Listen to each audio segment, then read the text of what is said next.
Hi, my name is Leah Meyerhoff. I am the founder of Film Fatales, which is a nonprofit that advocates for parity in the film industry and supports a community of 1,000 women and non-binary feature film and television directors nationwide, many of whom are in the room tonight. Yay! And here in Los Angeles, Film Fatales hosts a monthly speaker series where a pair of our members engage in a conversation of interest to the wider community. Tonight's discussion, Disabilities on Screen and Off, will be led by Tchaiko Omawale and Nasreen Alkhateeb, who will be introducing in more detail in just a moment. But first, I would like to thank Film Independent for having us here tonight, and RespectAbility for their help creating this conversation. And now, Lauren Applebaum will say a few words about respectability and what it means to be a person with a disability. Thank you so much. Thank you everyone for being here tonight. We really appreciate you making your time to be here. RespectAbility is a nonprofit that was started almost 7 years ago with the goal of increasing employment opportunities for people with disabilities. And why we care so much about the film industry is because obviously what we see on TV and film influences how we act in real life. And so we were really, really pleased to be able to partner with Film Fatales to present this panel to you and for Film Independent to graciously offer this space to make this event happen. So I was asked to explain what a disability is. And everyone in this room probably could have their own definition for what defines a disability. So I'm going to share, and I apologize for reading, but it's a technical definition. So I'm going to share what it is according to the Americans with Disabilities Act. So it defines a disability as an individual with a disability as a person who, 1, has a physical or mental impairment that substantially limits one or more major life activities, 2, has a record of such impairment, or 3, is regarded as having such an impairment. So that is very much technical jargon, but people often say, well, what is an actual disability? And there is no comprehensive list of disabilities. There are ones that you might see, someone who uses a wheelchair like Tatiana, someone who is deaf or someone who is blind. Then there are ones that you cannot see, things like if you have a learning disability like dyslexia. Mental health is also considered a disability. Cancer is also technically considered a disability. So it is a very wide definition, and I wanted to share that as to have a little bit of background as we go into this conversation on how to include disabilities both on and off screen, especially in terms of accessibility to ensure that people with disabilities could be included on set as well as included as your viewers. I'd like to now pass this off to Film Independent. Thank you. Thank you, welcome. I'm Phil Cowling. I'm the Associate Director of Film Education at Film Independent. For those who don't know us, our mission is to champion creative independence in visual storytelling and embrace a community of artists who embrace diversity, innovation, and uniqueness of vision. That's actually on the wall outside, so you can read that for yourself. You probably know us best for producing the Independent Spirit Awards, which takes place the day before the Oscars on a big tent on the beach. But we have year-round programs. We have artist development programs that produce a lot of filmmaker labs to support the new generation of filmmakers. And we have events in this room twice a month for our members. Our membership is 7,000 strong and growing. It's open to all. Members get to vote on the Spirit Awards and partake in many of our events, including Film Independent Presents, which embodies screenings and our famous live reads as well. So you can find out more at filmindependent.org. But welcome. It's a thrill to host you all, and I hope you enjoy tonight. Thanks. And now, to introduce our two moderators this evening, we have Nasreen Alkhateeb, who is an award-winning documentary filmmaker, director, and DP with films at Tribeca Film Festival, Slam Dance, the Webby Awards, South by Southwest, IFC Films, and Netflix. And we met in this space last year. She's an alumna of the RespectAbility Lab, and now she's a member of Film Fatales. And then Tchaiko Omawale, who is an award-winning director of Queen Sugar and the feature film Solace, which won a special jury mention at the LA Film Festival. Tchaiko is also an alumna of the Sundance Writers Lab and at Tribeca All Access. Okay, Tchaiko is not those things. Just Tchaiko is an amazing filmmaker. And thank you for being here. And now Nasreen is going to introduce our incredible speakers, so thank you all. Hi, everyone. Thanks for being here tonight. Tatiana Lee is an actress, model, and Hollywood inclusionist of Respectability. Tatiana has dedicated her life to fighting for inclusion of people with disabilities in all aspects of mass media and plays an integral role in the daily operations of the Respectability Lab, which is how we met. Ashley Eakin is a writer-director of Single, which was scheduled to premiere at South by later this month, has worked on Crazy Rich Asians and the new Quibi series, Survive. Michele Spitz, founder of Woman of Her Word, is a professional voiceover artist, public speaker, advocate, and philanthropist, dedicated to making the world of digital media and film accessible to blind and low vision audiences. Shari Bisnaught is the costume designer for the best, I always get to best too soon, I'm like, best. Is the costume designer for the feature film Best Summer Ever, featuring a fully integrated cast and crew of people with and without disabilities. And that is everyone. So we're gonna start with a question to Michele. And before we do, I'd love to play a clip of her work. And before we play a clip, I'd just like you to describe it because it sounds so much better coming from you than it does with me. So this is a compilation video of 6 different small vignettes of audio description with different genres, so you can sort of assess what it is depending upon what the media is, and it varies per platform, so you'll experience it as you listen to it. But it goes very quickly. A full yellow moon is obscured by clouds and the tops of trees.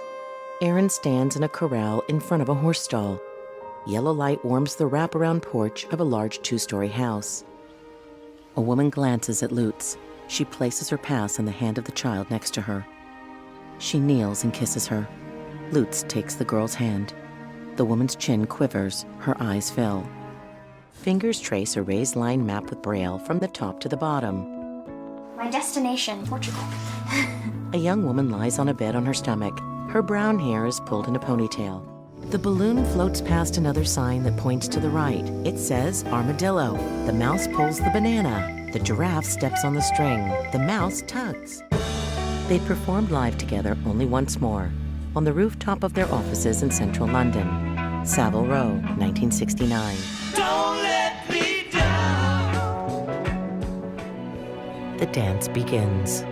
7 women in long white backless dresses to the left, and 2 couples on the right. The women, in the corps de ballet, are on point as they move in unison, lifting their arms above their heads and turning together. The bridge goes out of focus and dissolves into a gray haze. Drops of red and black ink spread across water's surface, billowing into faint clouds of diluted color. Thin, rough brushstrokes appear, slowly forming a handwritten title, States of Grace.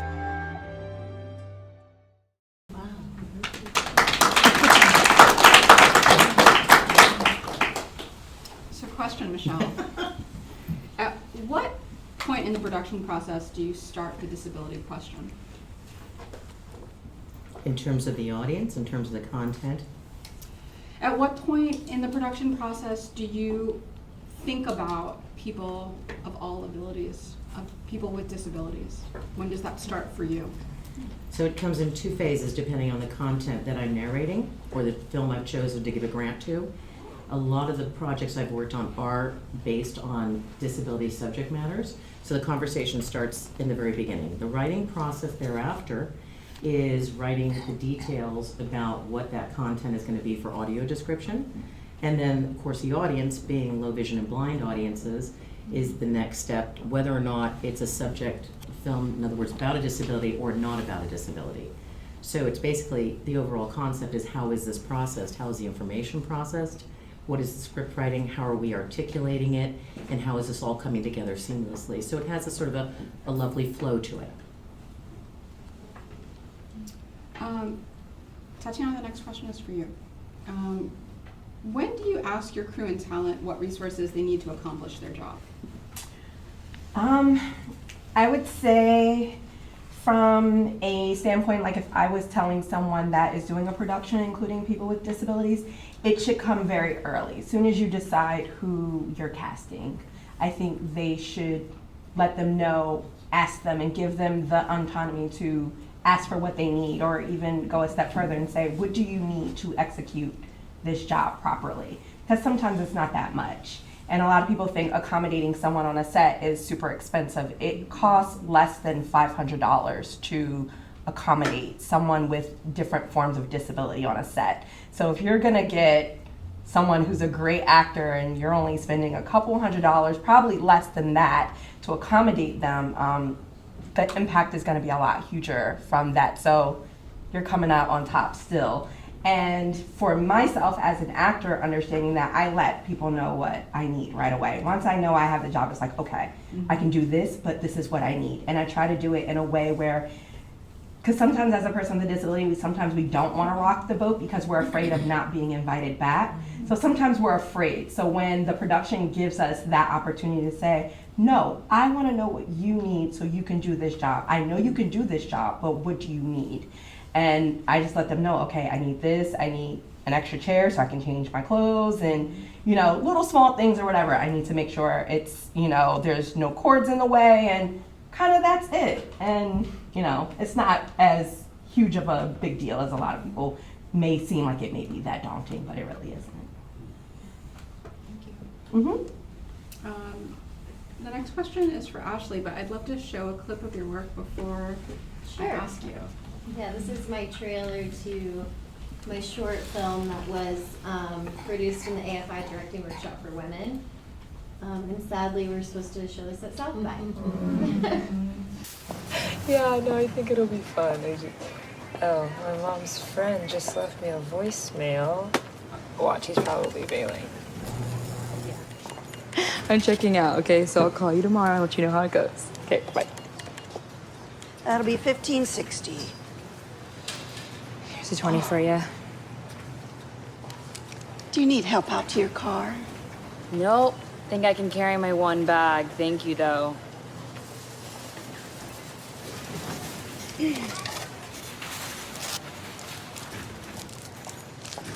God bless, sweetie. You are so rude.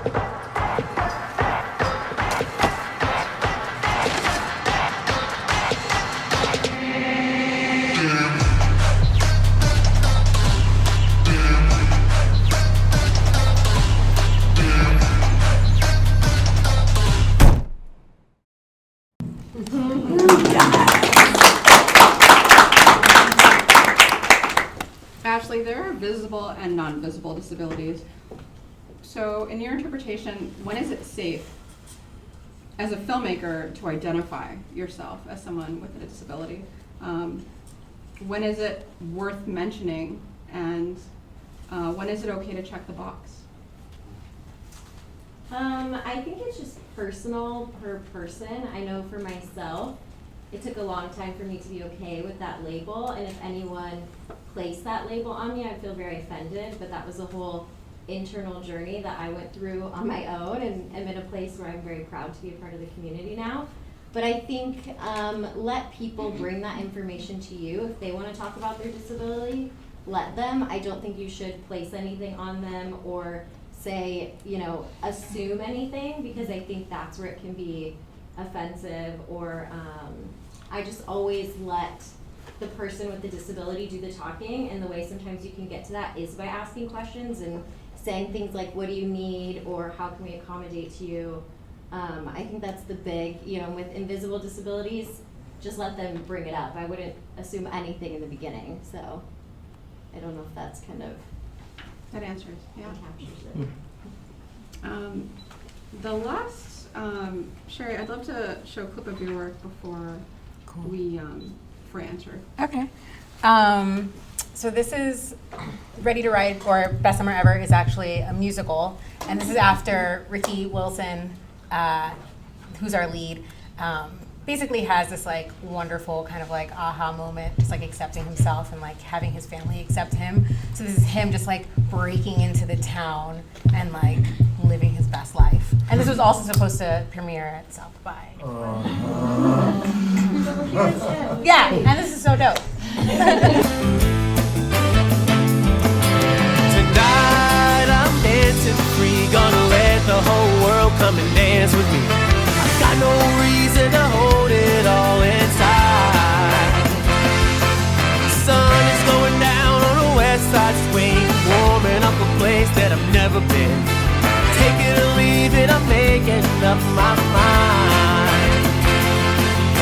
Tonight we're dancing free, let the whole world come around and see. I've got no reason to hold it all inside. Sun is going down on the west side swing, warming up a place that I've never been. Look all around and see who's on your side. I'm ready to ride. I'm ready to ride.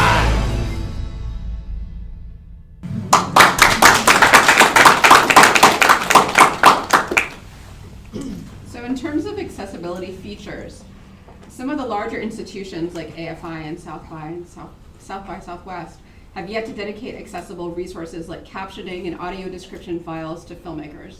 Have you ever had to come out of pocket to fund something like that? And how should we change that process?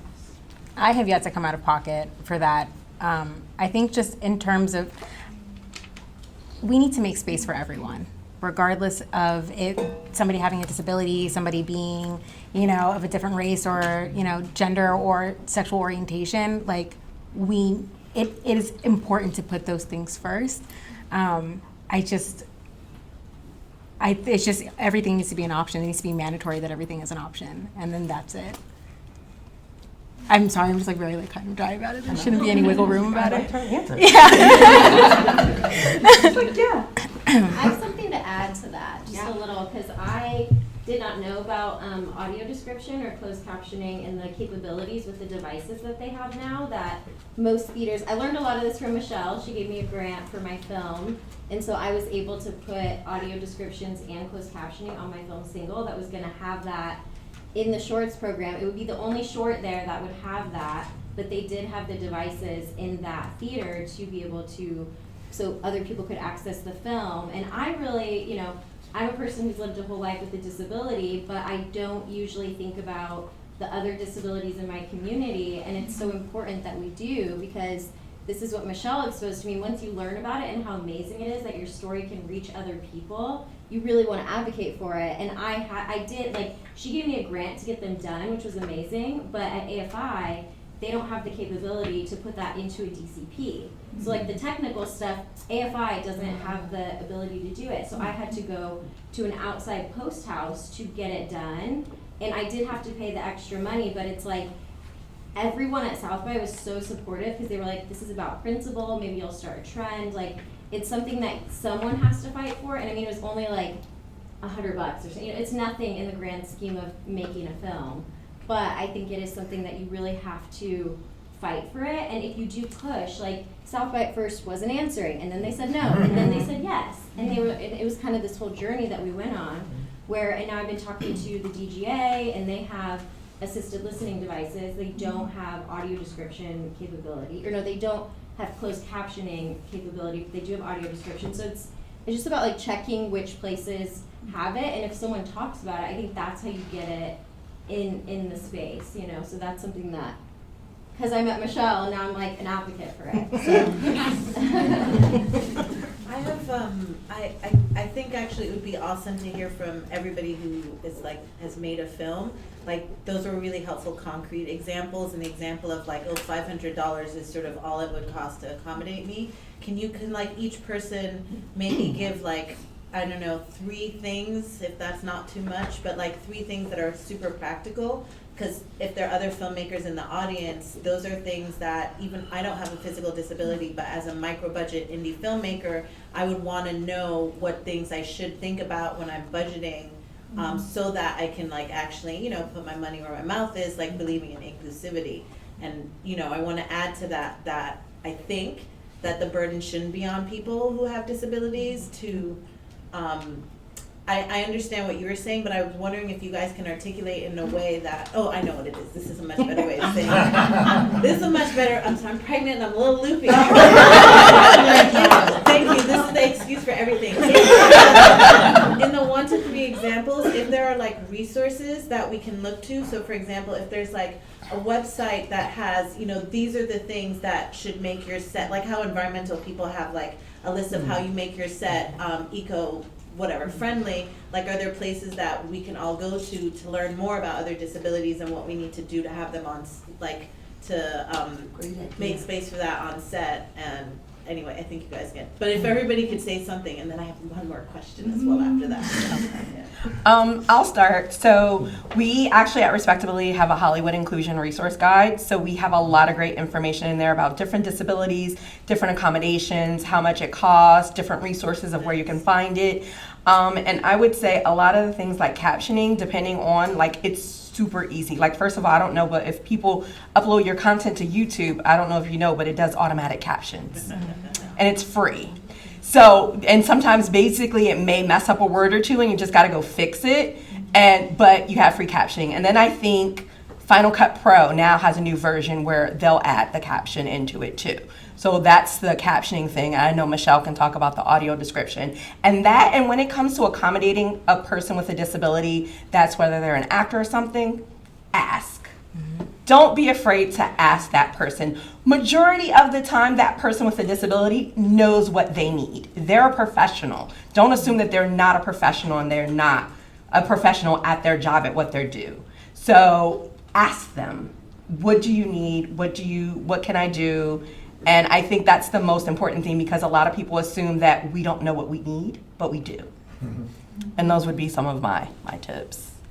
I think my answer is going to be much different because I didn't make this film, you know, I designed all of the costumes. So coming from that place, I think time, obviously, we need to allot more time.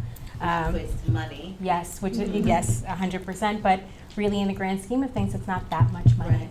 You know, there's accessible clothing now. There's, you know, magnets that we can use as closures. There's Velcro that we can use as closures. Like a lot, I guess you can apply some of the same like theater costume principles to production by just like in terms of quick changes, because that also bleeds into making things accessible because you're having to change within 30 seconds.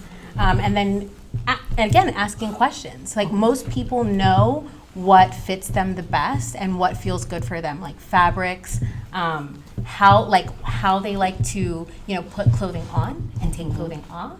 I think just having an open dialogue is super important, at least in my field. And then having a really great seamstress handy is key. Hold on, then I just want to add one more thing. In the all grand scheme of this, according to Nielsen, the disability market is worth $1 trillion. We are the 3rd largest market in the world. Okay, go ahead. Oh, I'm so good. Just we just pass the baton over. Pass on over.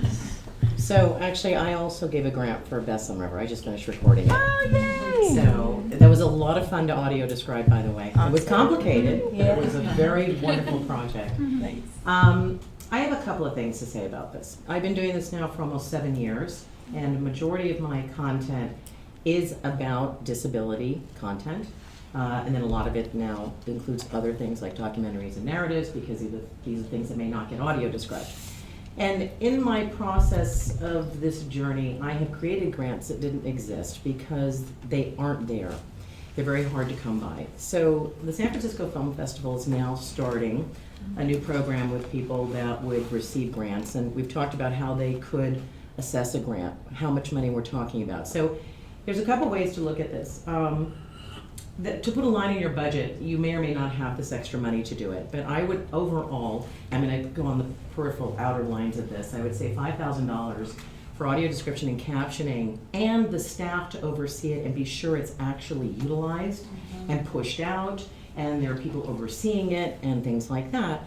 That takes staff and time, right? If you don't have the wherewithal for that, there are people that get grants like myself, people can come to me occasionally. I only do a certain amount a year.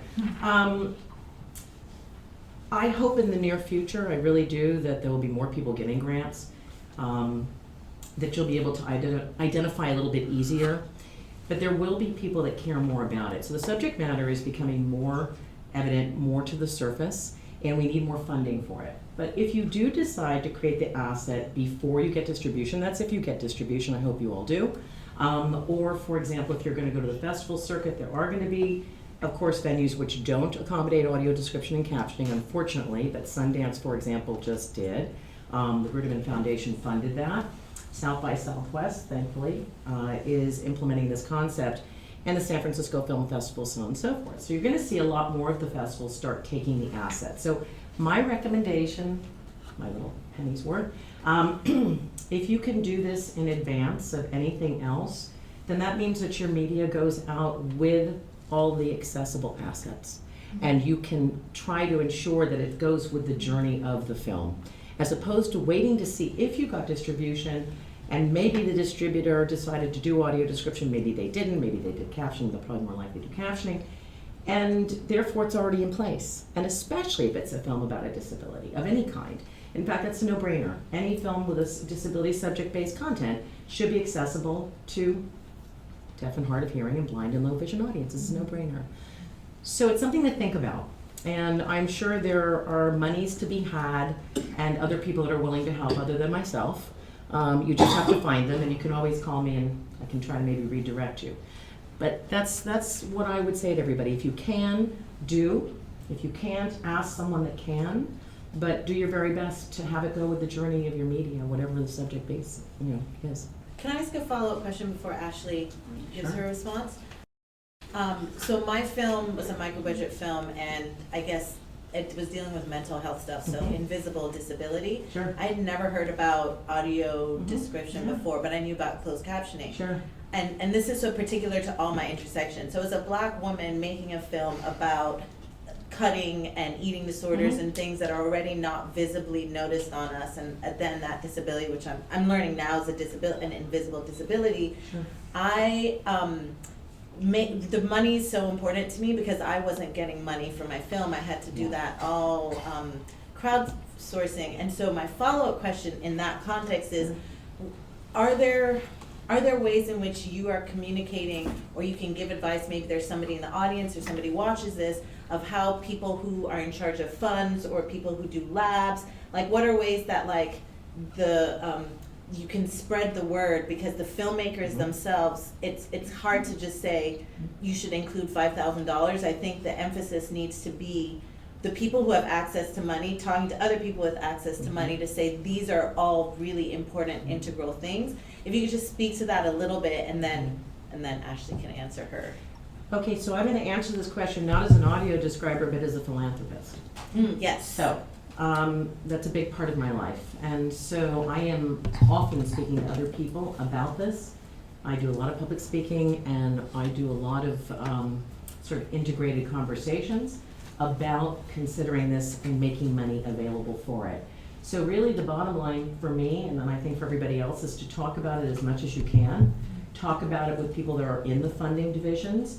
Talk about it to the institutions like this one here, and make this part of the bigger conversation. It will continue to grow. You will have funders that eventually, once they're learning about it and understand it and experience it, one thing to talk about it. It's another thing to actually experience it. Once you experience it, other people get it. I always tell people, close your eyes, open your eyes, imagine what this is like.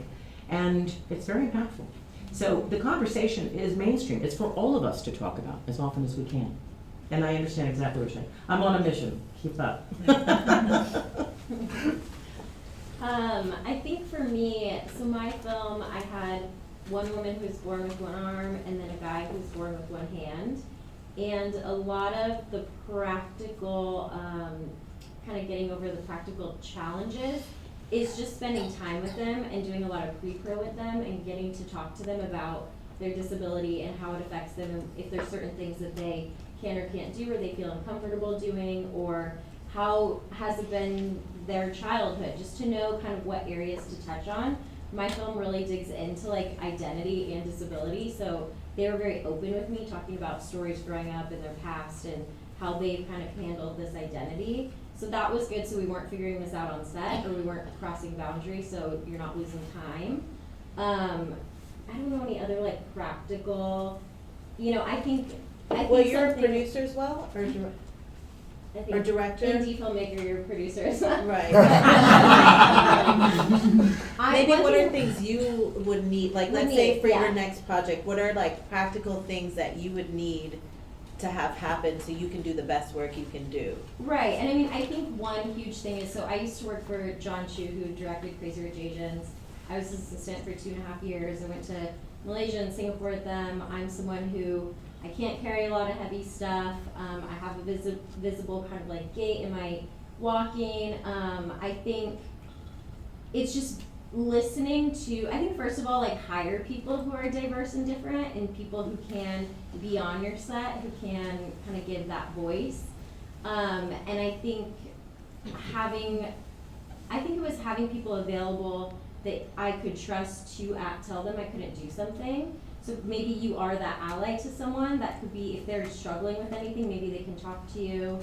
I don't know what I physically would need, like as a director, right now. I mean, I'm still, my sets, because they've been independent projects, it's just been me on the, directing. There hasn't been a big studio yet. I haven't run up against any challenges that, I haven't been able to get past yet. So I think for now it's just be that ally for someone to be able to go to you. And then I'll just say this, as somebody who's pregnant, which I think you can get disability for it, but I don't know if it's counted as a disability. But I was on Facebook, and I think I was probably just like talking about being pregnant and sort of afraid of like career and money and just like my exhaustion and blah, blah, blah. And a woman that I know, I'm really having a pregnancy brain. Can somebody help me with the name of the filmmaker who did the film? She was chronic fatigue. I know exactly what you're talking about. Jen, right. So then Jen like commented under my comment that she was like, actually a lot of the conversations for, I know what it was, sorry. Free the Work and some other organizations have like a parental pregnancy something for DGA to try and make it more inclusive of people having children. And Jen was saying a lot of the conversations she's trying to have to make film more accessible for people with disabilities fall along the same lines of what pregnant women want. And I wasn't obvious to me, but it also is kind of obvious where it's like, if we can all, whether you have disabilities or not, create structures and institutions that benefit people who, I'm gonna say on the margins for whatever intersection we're talking about, like it actually benefits everybody else. And so I just like wanted to say that out loud, and then actually I might have two questions. I have a dream question for everybody. How much time do we have before we go to? How much time do you want? And I was gonna make a point to the point that you made. Make your point. I was gonna make a point back to you, and it actually does, because if we have what we call universal design, which is considered for everyone, it makes it work for everyone. And I was like, I bet a lot of people don't know, but texting was made for people who are deaf. Or the fact that more people who aren't deaf consume more video content or watch their videos with the sound down. I think it's something like 30 or 40%. 80% on Facebook. 80% on Facebook. So there's people who aren't deaf that use captions. And so those are things, so it benefits everyone. And I to think that think about shift is important, of like, not like, ooh, what can we do to help you? Exactly. But it's actually like, you're helping us, we're all helping each other. And so, okay, so here's my, should I do in two parts or in one part? Okay, I'll do the first one and then afterwards. Okay, so for the people who are filmmakers, so Ashley, and I think you're an actress, you're in front of okay, so we'll see, however you guys want to, yeah. So sometimes I have to be a little verbose first for the question. Sometimes I get really irritated with the conversation around representation and inclusion, because it feels like it's just like, oh, let's just put this person here in front of the camera. We'll do all the same things that we've done, that this thing that we know is like patriarchal and white supremacist does, but we'll just place you as this person to do it. And what I'm interested in is how can we, with all our individual subjectivities, actually change the form of film, like the language of it. So for a clearer maybe context, Rodney Evans, I believe he's partially blind, and he made a film, and in his film, he's using, I haven't seen it, but I read about it. He's using like the way in which he shoots, the way in which he edits, the sound, all of that in order to put his subjectivity as somebody who is partially blind into the film. And I would love to know some things, if you have, I know Ashley has, like what are the ways in which you put your subjectivities into the film so that we're not just having this conversation about your identity, but we're artists. And so like how does that identity actually become instrument, like how are those things blended instead of just separate? Yeah, I think as far as filmmaking and being a director, it really allows you to be creative, to use your own perspective and kind of how people view disabilities. Like in my trailer, you could see that like in the beginning you couldn't really see that she has one arm. We shot in a way that there was always something blocking or you couldn't tell, and then you had that reveal where she does have one arm. And I think that is really interesting to give the viewer kind of this experience that happens to me and other people that have disabilities that can sometimes be like hidden or not 100% seen. It's this experience that you live where you see what someone sees before and then after. And I love doing that in my filmmaking because it's something, I like the reveal of things and playing with that, experience that I have. And I think having more filmmakers that can bring an authentic voice to that type of content is really important, because someone who doesn't have a disability is going to shoot it completely different than what I shot. And even like with working with people on my team, I had to say, no, I don't want you to pan down on her arm, because that's what someone outside of this film would do. I know that she has one arm, and so I don't want you to pan down when we talk about her arm. So that was like, it's a consistent conversation that you're having with your crew that just comes instinctual as a filmmaker, but it's really because it's my subjectivity of how I've lived with like my bone disease and my experience and what I want the audience to experience while they're watching it. So I think it allows you to be more creative. I love when films like really kind of dig into it. I know like the TV show Special, he does a lot of that type of stuff in the filmmaking there, where he can, he takes you into that perspective, and it's really cool. And I think it also makes films fresh. It's a perspective that you haven't seen. So I actually have a response if I can. Also, I just wanted to say something. I know about Rodney, I know about that movie. There is a conversation taking place right now which is a little bit beyond what you're looking at in the sort of general part of audio description. People are beginning to talk about leaving room in their filmmaking and consciously being aware of films specifically about disability and outside of disability, but that the mindset is already in place, so that when we're doing audio description, we're not squeezing it in, there's no room to say the visuals that we need to do. And also, some are using their own narrative and sort of working their narrative into the film as if they're almost audio describing it themselves. It's a very tough task to accomplish, but there are people that are working towards it. It's a much longer road, and I think it's much further out, but it's certainly part of the conversations that are taking place. So if you're early on in your process and you know what it is, and you know what audio description is, and you want to leave room, a little bit of extra breathing room for the rest of us here to voice it, that's something to consider. But there's lots of things in conversation right now about this particular way you decide to go about this. I want to see it, but when you say that, so it's interesting, when you're talking about it from the technical standpoint of leave room, and as an artist, I'm so curious about what that actual, like for somebody who is partially blind, how that actually becomes the creative language, like the pacing, because, and that's the kind of thing that I think is exciting when you allow multiple voices in filmmaking. The audience actually gets to receive and experience cinema in vastly different ways. That's exactly right. Again, I'm the costume designer, so it's a little bit, it's kind of difficult to answer that question, because I'm not a DP, I'm not a director, I'm not I'm not writing the script. So, and people usually have clothing on already. So we hope so. Yeah, I mean, yeah. So it's I think I think that's a little bit difficult for me to answer, but somebody who does have a physical disability, I think if they look banging in what they're wearing and like, you know, and it looks like there was a lot of thought like put into the way that things are cut and the way it's shaping and like fitting their body, then that's all I just wanted to all look good. Nice. Okay, so then the last one before we open up to Q&A is, this is like vision, sort of dream world, and I'll just give like an intro for mine. Is I'm not going to name my invisible disability, but like let's say my pregnancy. My dream world would be that sets are maybe 6 to 8 hours, like our days are 6 to 8 hours, so that it's actually possible for people to do things outside or to just have time. That lunch is not 30 minutes but an hour, so that whatever I would need to do to recuperate, to be able to work. I would love for healthcare to be free for everybody, so then that's not a consideration of like what kind of projects I choose to do. So in your own sort of specificities of things that you know would be like absolutely amazing if the world were different. Like I just think, especially in this time right now, it's great to like hear visions of like, even if it feels like it's unrealistic, like what are like, does that make sense? Like what are ideal situations? Because we know it's gonna benefit everybody. Yeah.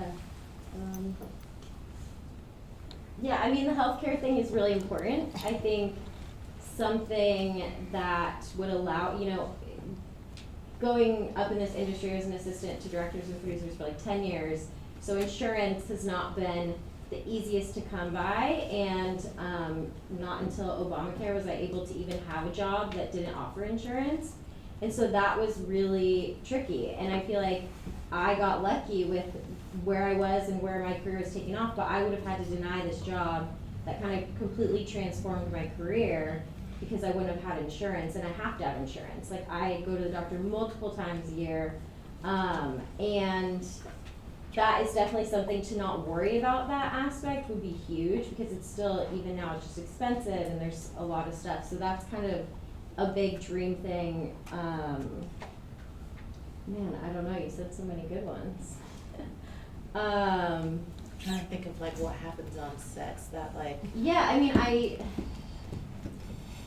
I love like women's sets. Not saying men are, you know, should be there, but I do think there's something more women mentors and leaders and producers, and just I think it's important to at least be half. I just worked on a project. It was a female-driven story. I was the only woman on almost like the whole entire crew. I would like look around, and the other people that were women were the costume and the makeup, and like every single producer, writer, every person who's dealing with the story was a man, and that is like that needs to change. And I also think it just weirdly like feels like it ties into disability because it is about accepting different types of people to represent these different roles. So I think those are the two things. Let's go this way, and I might have more. She's gonna interrupt me in a minute. I just thought of another one. So, audio description headsets are mandated in most movie theaters, except for the ones that cry that they can't afford them, or the movie theater's too old and they can't accommodate it. So that happened in July of 2018. So fortunately, low vision and blind individuals can go to the theaters and experience movies if the movies have been audio described. So I'm going to say on average about 85% of most films are, and there's a percentage that are not. And typically they could be foreign films, they could be documentaries, they could be narratives, so on and so forth. Now, the most bizarre thing about this is that not all movies and content are mandated to be made accessible. So if we have equipment that we can use to experience them, but all content is not required to be, then there's a disconnect. So in my perfect dream world, all content would be mandated. All networks would have it on every hour, not just 8 hours per certain networks. And it would be universal. It wouldn't be a conversation. It would just be mainstream. And that there would be money available to everybody to make this happen because it was mandated, which means money might come in a different way than we would be expecting it to come in. So that would be my dream world. It would be a fully accessible experience no matter what. Everyone had access to everything. Nobody was left out at all. I can answer this because I'm currently on a production, so I'm just thinking about like all of the things that I would want right now. I'd obviously want it to look like Best Summer Ever, like fully integrated in front of the camera, behind the camera. I'd love to see more queer people around me. I would love to talk to people that like know what I'm dealing with every day. I'd love to see more people of color. I would love to have a buzzer on set that I could press every time someone says something offensive. I would just like love it. And so you just automatically knew like that's not right. We're holding you accountable immediately. Shape up. That's what I want. That's what I want. Yeah, hour lunches are great. That would be wonderful. So I could like eat for 30 minutes and then nap for 30 minutes. But then maybe if productions were only 8 to 10 hours, I wouldn't have to nap. You know, quality of life would be fine. I wouldn't be on set for like 15 hours a day, 5 days a week, sometimes 6 days a week. It's gnarly. So that's kind of like my dream right there. Can I just add something onto that?